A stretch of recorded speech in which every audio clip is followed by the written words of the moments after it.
Hi hello నమస్తే అస్సలాముఅలైకుం friends. ఇవాళ నేను ఒక మంచి స్పెషల్ రెసిపీతో మీ ముందుకు వచ్చేసాను. అదేంటో కాదండి, ముస్లిమ్స్ రంజాన్కి చేసుకునే స్పెషల్ సేమియా అండి ఇది. నేను నిథారిస్ సేమియా పెట్టినప్పుడు ఈ సేమియా దొరకదు, ఎలా చేస్తారని చాలామంది అడిగారు. కాబట్టి ఇవాళ నేను బ్యాంబినో సేమియాతో అందరికీ దొరికే విధంగా చేసుకునే విధంగా చేసి చూపించాను. చూడండి, ముందుగా నేను ఇక్కడ 1 లీటర్ పాలుని తీసుకుని చాలా బాగా మరిగించి పెట్టుకున్నాను. అండ్ ఒక పక్కన 1 లీటర్ పాలకి పావుసేరు గ్లాస్ నిండా సేమియా తీసుకుని బ్యాంబినో సేమియాని నెయ్యిలో బాగా ఫ్రై చేసి పెట్టుకున్నా. అలాగే డ్రై ఫ్రూట్స్ కూడా ఫ్రై చేసి పెట్టుకున్నాను. చూసారు కదా, ఇలాగా నెయ్యిలో ఫ్రై చేసి పెట్టుకోవాలి. పాలు బాగా మరిగిన తర్వాతే ఇలా ఫ్రై చేసిన సేమియాని మనం దాంట్లో వేసుకోవాలి. చిక్కగా ఉంటేనే మనకి టేస్ట్ అనేది బాగుంటుంది. చూస్తున్నారు కదా, ఇలా ఈ విధంగా సేమియాని దాంట్లో యాడ్ చేసుకోవాలి. ఇప్పుడు ఈ సేమియా మనకి దాంట్లో కుక్ అవ్వాలి. ఒక 5 మినిట్స్ దీన్ని కలిపి అలా వదిలేస్తే అది బాగా కుక్ అయిన తర్వాత అప్పుడు మనం దీంట్లో ఇలైచీ పౌడర్ యాడ్ చేసుకోవాలి. ఒక 1.5 స్పూన్ ఇలైచీ పౌడర్ యాడ్ చేస్తున్నా.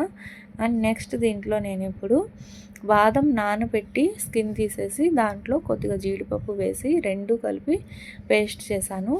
ఇలా ఈ విధంగా వేయడం వల్ల మనకి మంచి టేస్ట్ ఉంటుంది. నెక్స్ట్ షుగర్ వచ్చేసి సేమియా ఏ గ్లాస్ అయితే తీసుకున్నాను అదే గ్లాస్తో 3/4 అంటే గ్లాస్కి పావు తక్కువ అలా తీసుకున్నాను. షుగర్ కరెక్ట్గా సరిపోయిద్ది.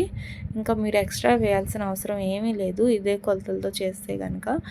ఇప్పుడు నెక్స్ట్ నెయ్యిలో వేపించి పెట్టుకున్న డ్రై ఫ్రూట్స్, బ్లాక్ కిస్మిస్ అండ్ వైట్ కిస్మిస్, జీడిపప్పు, బాదం, వీటిని చక్కగా నెయ్యిలో ఫ్రై చేసి పెట్టుకున్నాను నేను.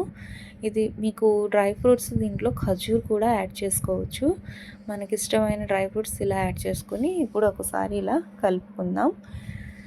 ఇప్పుడు ఫైనల్లీ కొద్దిగా నెయ్యి వేసుకుంటున్నా. ఆల్రెడీ సేమియా అండ్ డ్రై ఫ్రూట్స్ నెయ్యిలో వేపాం కాబట్టి ఇప్పుడు 1 స్పూన్ వేసాను చాలు. మనకి పాలు అనేది ఎంత చిక్కగా మరిగితే సేమియా అనేది అంత టేస్టీగా ఉంటుంది పాయసం. అదొకటి బాగా గుర్తుపెట్టుకోండి ఫ్రెండ్స్. చూస్తున్నారు కదా వీడియోలో కనిపించే విధంగా. ఇలా ఈ విధంగా మీరు చేసి పెడితే కనుక మీ ఫ్రెండ్స్కైనా మీ రిలేటివ్స్కైనా చాలా బాగా నచ్చి మీకు ఫిదా అయిపోతారు. ఈ సేమియా తిన్నారంటే ఎవరైనా సరే ఒక కప్పు కాదు ఇంకో కప్పు అని అడగాల్సిందే కంపల్సరీ. చాలా టేస్టీగా ఉంటుంది. చూసారు కదా, సేమియా కూడా చక్కగా ఉడికిపోయింది కరెక్ట్గా. ఇలా మనకి మరీ ఎక్కువ సేమియా వేసినా బాగోదు, చల్లారిన తర్వాత గట్టిపడిద్దండి. ఇప్పుడు వేడివేడిగా ఉంది కాబట్టి కొంచెం పలుచగా ఉంది. మనకి చల్లారితే కరెక్ట్గా సరిపోయింది సేమియా. ఇలా ఈ విధంగా లీటర్ పాలుకి పావుసేరు గ్లాస్ నిండా సేమియా, అదే పావుసేరు గ్లాస్తో 3 వంతులు అంటే 3/4 షుగర్ తీసుకుని అండ్ ఇలాచీ పౌడర్, రుచికి తగినంత డ్రై ఫ్రూట్స్ ఇవి వేసుకోవడమే. ఎంతో టేస్టీ అయిన సేమియా అండ్ ముస్లిమ్స్ స్టైల్ చాలా బాగా కుదిరింది. నేను స్కూల్లో చదివేటప్పుడు మా ఫ్రెండ్స్ అడిగేవాళ్ళు నాకు, మీ ముస్లిం స్టైల్లో సేమియా మాకు చాలా ఇష్టం, తెచ్చి పెడతామని.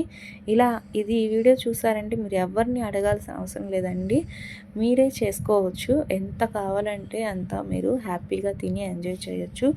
మరి ఈ వీడియో మీకు నచ్చినట్టయితే లైక్ చేయండి, షేర్ చేయండి, సబ్స్క్రైబ్ చేయండి.